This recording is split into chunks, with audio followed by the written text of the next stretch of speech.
Assalamualaikum warahmatullahi wabarakatuh. Waalaikumsalam warahmatullahi wabarakatuh. Bismillahirrahmanirrahim. Alhamdulillahirabbil alamin. Wa bihi nasta'inu ala umuri dunya waddin. Wassalatu wassalamu ala asyrafil anbiya'i wal mursalin sayyidina Muhammadin wa ala alihi wa sahbihi ajma'in. Qala ta'ala fi kitabil karim.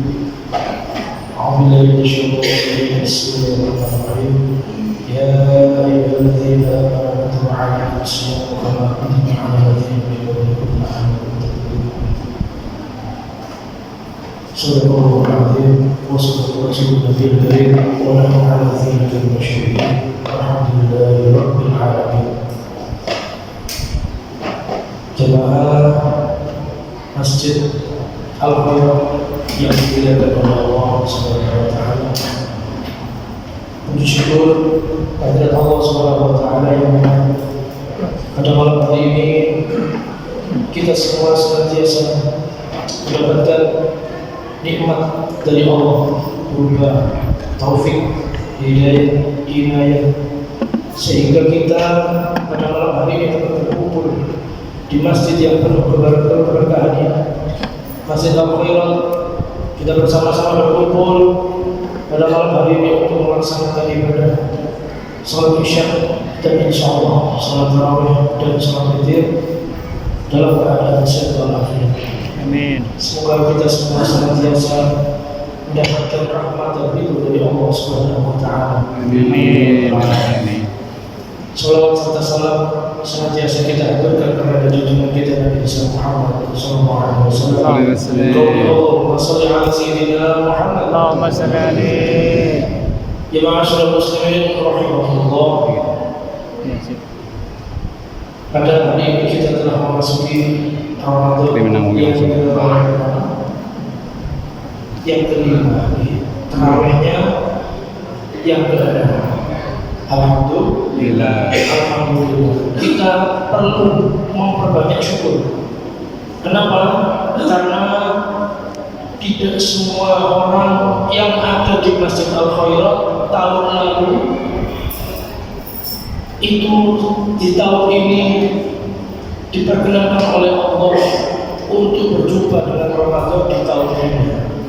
Sedangkan kita semua diberi kesempatan oleh Allah untuk dapat menjumpai bulan yang suci, bulan yang penuh keberkahan, yaitu bulan suci Ramadan di tahun ini, tahun 1446 Hijriah atau 2025 Masehi. Alhamdulillah. Ya ma'asyiral muslimin rahimakumullah. Tidak panjang yang ingin saya sampaikan.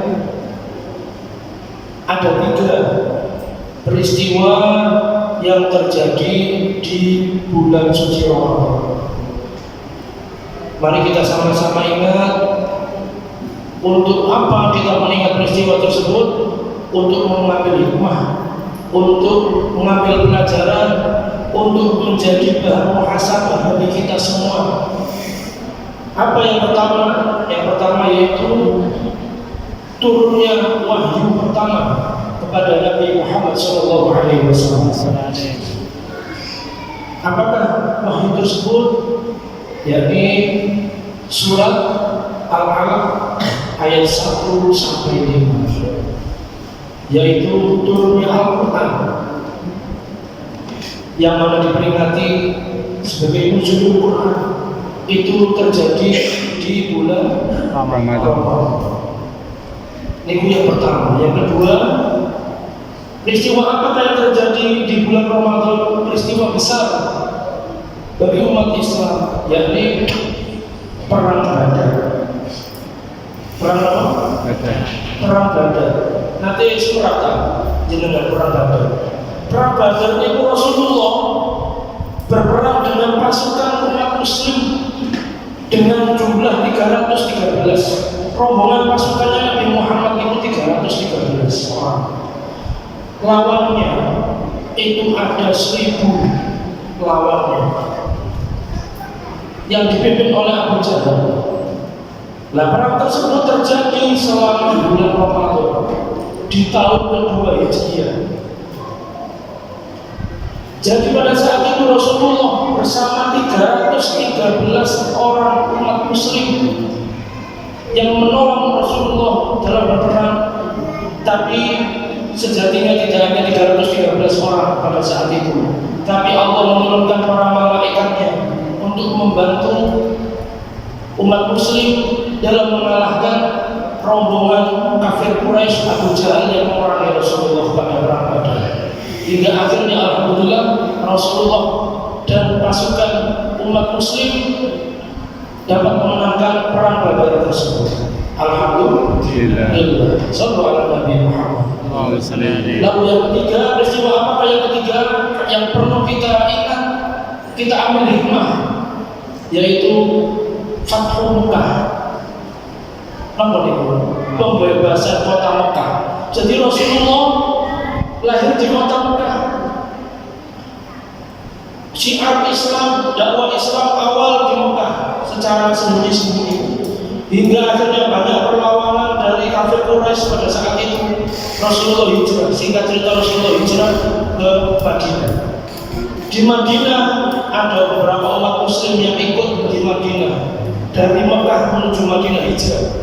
Ketika di Madinah banyak terjadi peperangan dengan kafir Quraisy, hingga akhirnya di tahun ke-8 Hijriah Rasulullah bersama rombongan yang dipimpin oleh Khalid bin Walid di tahun 8 Hijriah di bulan suci Ramadan juga melakukan pembebasan kota Mekah.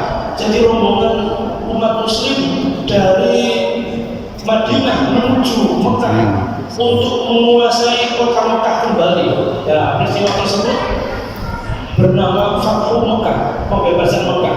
Sehingga dengan dibebaskannya Mekah dari kelompok kafir Quraisy, akhirnya kita semua, panjenengan semua bisa nikmat melaksanakan ibadah suci di Mekah, ibadah haji, ibadah umroh dengan tenang. Alhamdulillah. Dan semua peristiwa tersebut terjadi di bulan suci Ramadan. Betapa berat umat Islam zaman dahulu. Di zaman Rasulullah menjalankan ibadah puasa sambil perang, sambil nahan haus, nahan dahaga, sambil perang, terus lawan itu wakeh bisa. Kata orang Jawa itu totoannya nyowo. Lek sakniki kalau kita sekarang kita perjuangannya itu menahan lapar, menahan haus. Tapi apakah hanya itu saja? Bukan. Kita juga menahan hawa nafsu. Agar apa? Puasa kita pahalanya tidak habis. Kok sakit nonton ibu? Kata tiang ibu poso, mek angsal luwe mawon kali lelai mawon. Orang puasa hanya dapat lapar dan hausnya saja. Kok bisa? Karena ketika puasa tidak memperbanyak ibadah, tidak memperbanyak beramal, tapi memperbanyak tidur, memperbanyak ngobrol, riba. Ada yang bapak-bapak yang cowok-cowok ketika bertemu dengan lawan jenis tidak bisa menjaga pandangan. Pahalanya berangkat dari mana? Bisa sholat subuh, pahalanya puasanya 100%. Terus ketemu teman rasa-rasa pahalanya kalau 20%. Terus ketemu tomboy kali puasa blojo rasa-rasa kalau kali karet 40%. Terus terus sampai maghrib minggu bapak-bapak cewek lewat ngelirik itu sampai oleh cewek ini ya ini entek harus 10% nih. Akhirnya banyak sekali orang-orang yang puasa hanya dapat lapar dan hausnya saja. Semoga kita semua bisa mengambil hikmah dari ketiga peristiwa tersebut, dan juga semoga kita semua di tahun ini, di bulan suci Ramadan kali ini, kita semua mendapatkan keberkahan bulan suci Ramadan dari Allah Subhanahu wa Ta'ala. Amin. Terakhir, saya nantinya dalam memimpin sholat tarawih dan sholat witir, apabila ada kekurangan cocok di hati panjenengan semua. Barangkali ada kurang dan lebihnya dari perkataan saya mohon maaf. Saya akhiri wallahu muwaffiq ila aqwamit thoriq. Assalamualaikum warahmatullahi wabarakatuh. Waalaikumsalam warahmatullahi wabarakatuh.